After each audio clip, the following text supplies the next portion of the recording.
Hello everyone. I wanted to make a video sermon. I'm going to be in Philippians 4:8 in the King James Version of the Bible. I'm going to read two verses, verse 8 and 9, I think. This was the first thing I ever read in church, if I remember correctly. Um, and uh, in the last video I made, I was sniffling a pretty good bit, and I need to apologize for that. But at least one thing about these videos, uh, if I were to be sick, you won't catch it over this or the coronavirus. If that was to be the case, neither one of us would catch it. But anyway, Philippians 4:8 says, "Finally, brethren, whatsoever things are true, whatsoever things are honest, whatsoever things are just, whatsoever things are pure, whatsoever things are lovely, whatsoever things of good report, if there be any virtue, if there be any praise, think on these things.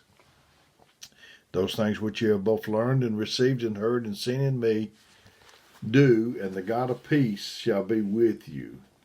Um, you know, think on the good things. I know that I used to drive about 45,000 miles a year on a job I had, and I worked there about 20 years. But anyway, um, you be trying to get control of your thoughts, and you go down the road and you see a billboard and it says something about a soft drink, and you think, "Oh, I'm thirsty," and the next thing you know, your mind's off the Lord, and you've gone 20, 30 miles, 30 or 40 minutes, and you try to jerk your mind back to the Lord like you would jerk a car back on the pavement.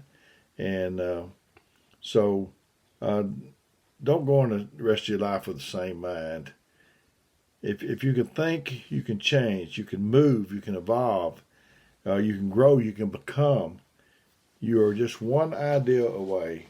I've said before, if you keep thinking what you've been thinking, you'll keep doing what you've been doing. And if you keep doing what you've been doing, you'll keep getting what you've been getting. So you got to change your thinking. You're just one idea away. Your house is not the problem. Your car is not the problem. Your credit's not the problem. Your thoughts are the problem. You are one good thought away from turning the tide. As you think, so are you. Uh, your thoughts and feelings are not a result of your reality.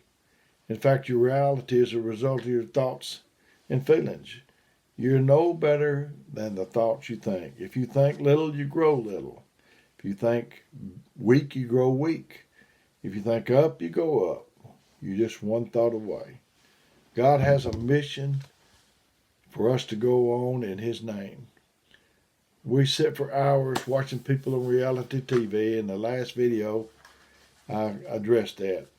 People becoming famous for nothing. Everything important happens to you between your two ears. That's where the battle is. You're just one thought away from the tipping point. You serve the God with your mind. That's how we serve God.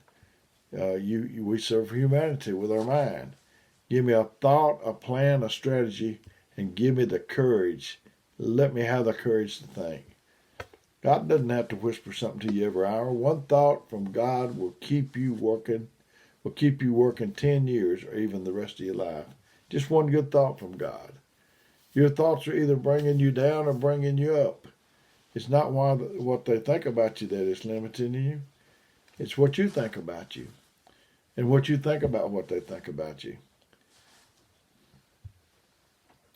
Why would I worry too much about what you think about me, since your thoughts have no direct bearing on me or my success, and mine on you?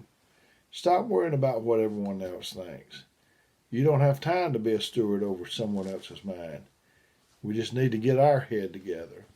Thoughts become reality. Somebody else can take the same thing you give up on and make it work well. Someone thought the car in existence. What are you thinking? Uh, God doesn't give us a created product because we, like Him, need to create. We were born to create. God is going to give you the raw material and say, and tell you to create it. He can give you furniture. He just give us trees. What can I do, Lord, with the things that you gave me?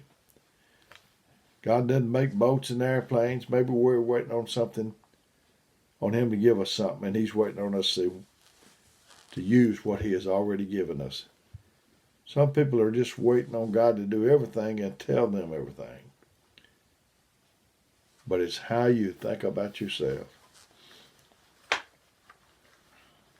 When someone goes after your mind and they mess it up, they went after your most precious resource. Do you have the courage to think something beyond where you are right now? What you see is what you shall be. I've heard that. What you see is what you get. What you see is what you shall be. Thoughts produce thoughts, and thoughts produce words, and words are so powerful, even evil words are powerful. Negative words and thoughts have the power to bring you down. If negative words and thoughts have the power to bring you down, just imagine what positive words and positive thoughts can do.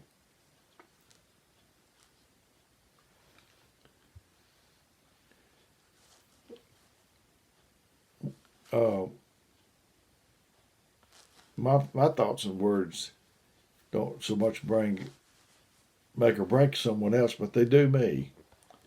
Creativity comes out of attack. Necessity is the mother of invention. I've always heard. The real fight is over what you cannot see.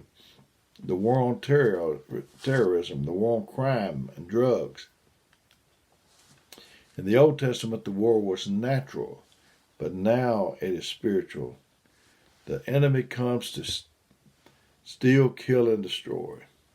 We think we're waiting on God, but actually, God is waiting on you. You know, we have so many harmful thoughts. Remove all the harmful thoughts out of your mind. One by one, they must go. You got to evict them. For they're an undesirable, uninvited guest. Don't set a place for them at your table.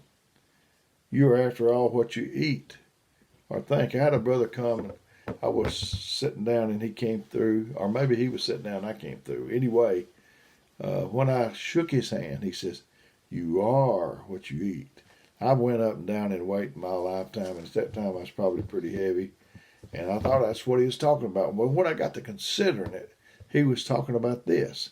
That's whatever I think is what I will become. Bad thoughts, you are, after all, what you eat, or so think.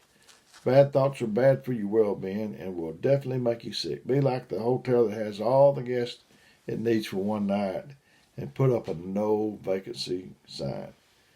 Let the bad thoughts know that they're not welcome where you are. Just like old Matt Dillon on Gunsmoke, just invite the uninvited and unwanted to leave immediately, or you're going to escort them out. I remember when I was on guard duty in the Army, and if someone come up, if you could identify them, you'd say, "Halt," or "Who goes there?" or whatever. If it's not somebody authorized, you'd refuse them, like a bad thought. You wouldn't give them permission to go further. The battle is in our mind. When we can learn to do with the right thing with our mind, then we're on our way. Until we do, we're going nowhere.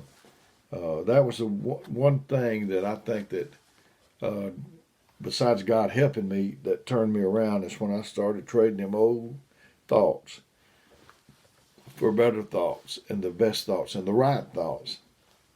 And no one has to call me every morning and say, "Dale, you need to be thinking on good things." I'm not expecting them to. I am in charge of my mind. I can do with it what I can get God to help me with. The mind is so critical. It is so important. That's the battleground that Satan's fighting over. It's our mind. But I've enjoyed getting this to you. I appreciate you. I love you. I care about you.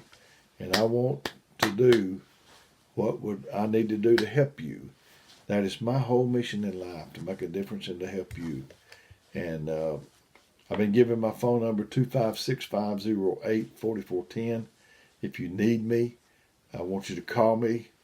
I might not get right back to you, but I'll try to get back to you as soon as I can.